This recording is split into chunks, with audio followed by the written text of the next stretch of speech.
जब तक चुनाव निष्पक्षता से नहीं होंगे भारत के हर राज्य में बीजेपी जीतेगी। वरना मैं आपको लिखकर लिखित में दे सकता हूं, अगर मोदी जी को, भाजपा को इतने वोट मिलते हैं तो वो कौन लोग हैं जो इनकी पोस्टों के नीचे इतने डिसलाइक करते हैं।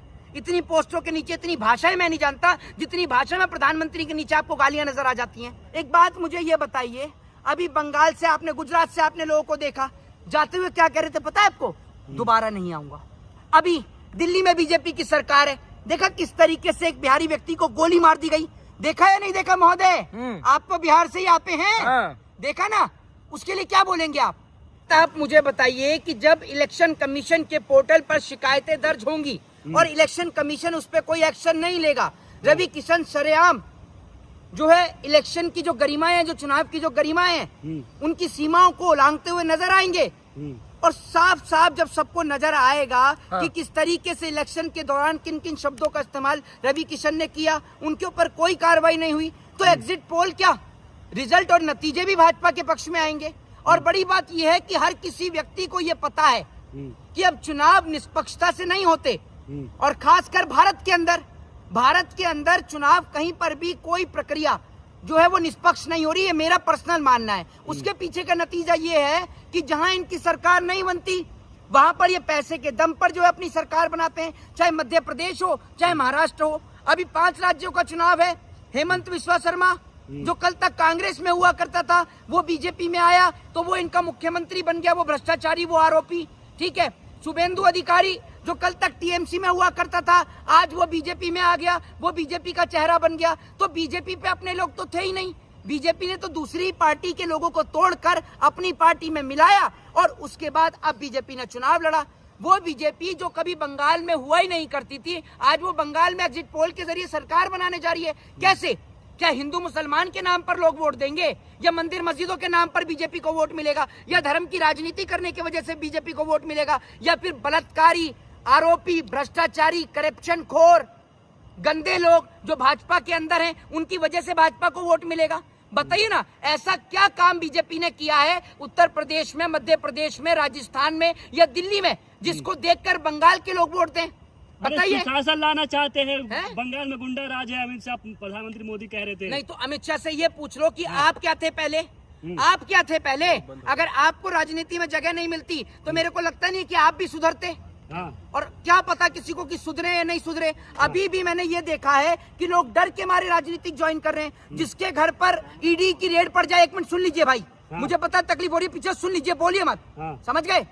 तो जिसके घर पर ईडी की रेड हो जाए वो अगले दिन बीजेपी आकर ज्वाइन कर लेता है। भाई अशोक मित्तल जिससे ईडी पूछताछ कर रही थी, ईडी की रेड हुई, भाजपा में आके मिल गया। जिस दिन से वो भाजपा में आया है, मैं आपसे 2 टूक सवाल का जवाब चाहता हूं कि जिस दिन से उसने भाजपा ज्वाइन करी है क्या आसपास भी उसके ईडी का कोई ऑफिसर नजर आया, या फिर जिस दिन उसने भाजपा ज्वाइन कर ली ईडी का भी पीछा छूट गया? बताइए ना आप मुझे। जो लोग ये आरोप लगाते हैं, मैं इस आरोप को साबित कर रहा हूं कि अगर अशोक मित्तल ने कुछ गड़बड़ी करी थी या कुछ उसने किया तो बीजेपी में वो ज्वाइन हो गया, अब उसके ऊपर दोबारा ईडी की रेड करो। लेकिन अब कोई ईडी का सम्मान ही नहीं आता। जब अजीत पवार ने बीजेपी ज्वाइन करी उसके बाद उसको भी ईडी का कोई सम्मान नहीं आता, कोई नोटिस नहीं आता, कोई भी हो वो। तो भाजपा डरा धमका के लोगों को राजनीति करके बेमानी। लेकिन बंगाल की जनता चिक चिक करके कह रही थी कि टीएमसी के गुंडों का सफाया होगा, हमने कर दिया सफाया। अच्छा, तो ये बंगाल की जनता चीख चीख के कह रही थी, तो ये बंगाल की जनता की चीखने की आवाज सिर्फ आपने ही सुनी और किसी ने तो नहीं सुनी? कहाँ चीख रही थी बंगाल की जनता? कौन सी जगह पर चीख रही थी, जरा बताइए। अरे फिल्म उतरिए, देखिए आप तो कांग्रेसी पट्टा बांध रखा है। मेरी बात सुनिए, पहली बात तो ये है, मेरे गले में कोई किसी का पट्टा नहीं है। आपके गले में जरूर मोदी जी का पट्टा टंग रहा है, और गले में भी हो सकता है, क्योंकि पट्टा जो है वो डॉग सी गले में डलता है। अब मैं आपकी उससे कंपैरिजन नहीं कर रहा हूँ, मैं आपको एक बात बोल रहा हूँ। अब अगर आपने गले में पट्टा डाल रखा है भाजपा का तो सबको नजर आ रहा है आप किस श्रेणी में आते हैं। दूसरी बात ये, भारतीय जनता पार्टी की जो आप बात कर रहे हैं, एक बात मुझे ये बताइए, अभी बंगाल से आपने, गुजरात से आपने लोगों को देखा जाते हुए, क्या कह रहे थे पता है आपको? दोबारा नहीं आऊंगा। अभी दिल्ली में बीजेपी की सरकार है, देखा किस तरीके से एक बिहारी व्यक्ति को गोली मार दी गई? देखा या नहीं देखा महोदय? आप तो बिहार से ही आते हैं, देखा ना? उसके लिए क्या बोलेंगे आप?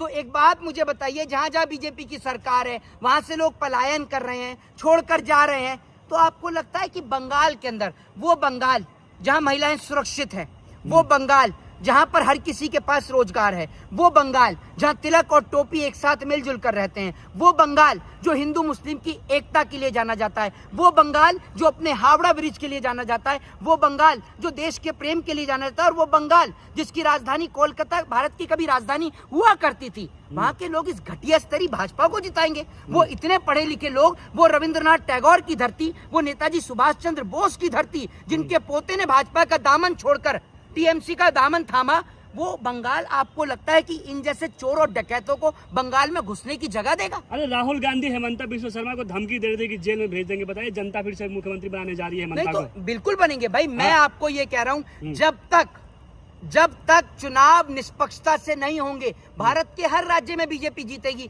वरना मैं आपको लिखित में दे सकता हूं, अगर मोदी जी को, भाजपा को इतने वोट मिलते हैं, तो वो कौन लोग हैं जो इनकी पोस्टों के नीचे इतने डिसलाइक करते हैं?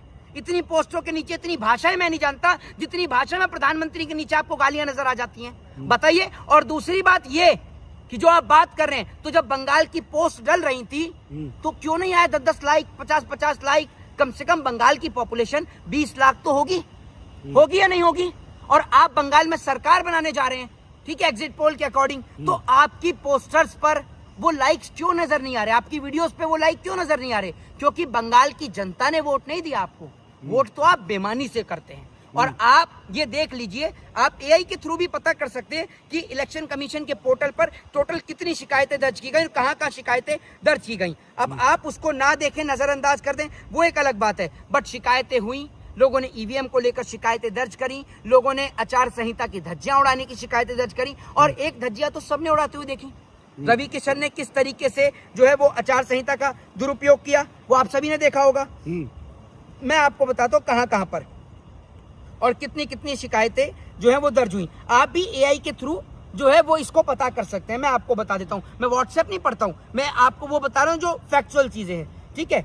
मैं आपको बताता हूं, बूथ पर जो है धांधली की 77 जो है वो शिकायतें दर्ज हुई, जिसमें 29 शिकायतें डायमंड हार्बर से हुई, बाकी की 16 शिकायतें 2 विधानसभा के क्षेत्रों से हुई, ठीक है। और मैं आपको बता दूं 32 शिकायतें अलग से दर्ज हुई हैं। ईवीएम पर टेप लगाने का और मतदाताओं को डराने और धमकाने का भी आरोप लोगों ने लगाया। स्पेशल डेटा आपके पास आया है? हाँ क्या? जी, ये सब स्पेशल डेटा है? नहीं, ये सुन लीजिए मेरी बात, हाँ। ये स्पेशल डेटा नहीं है। हाँ। एआई पे जब जाके पता करेंगे हाँ। ना, जब बाथरूम में बैठे बैठे हाँ। वो भाजपा कार्यालय से आए हुए व्हाट्सएप ज्ञान को पढ़कर कुछ हाँ। और चीजें पढ़ना शुरू करोगे तो आपको पता भी चलेगा। और आपको कहां से पता चलेगा? आपसे समझदार तो वो गाय का बछड़ा है जो गाय का मूत्र की जगह पे गाय का दूध पी रहा है। जब आप गाय का मूत्र और गाय का गोबर खाएंगे तो आपको कहां से पता चलेगा कि आप टेक्निकल जमाने में जी रहे हैं, जिसमें एआई जैसी चीजें जो आपको घर बैठे बता सकती हैं कि कहां पर क्या हो रहा है। अब वाला जमाना नहीं है कि लोगों को पागल बना देंगे। ये तमाम शिकायतें, और अगर ये शिकायतें झूठी हैं तो आप क्लेम करिए, क्यों नहीं करते?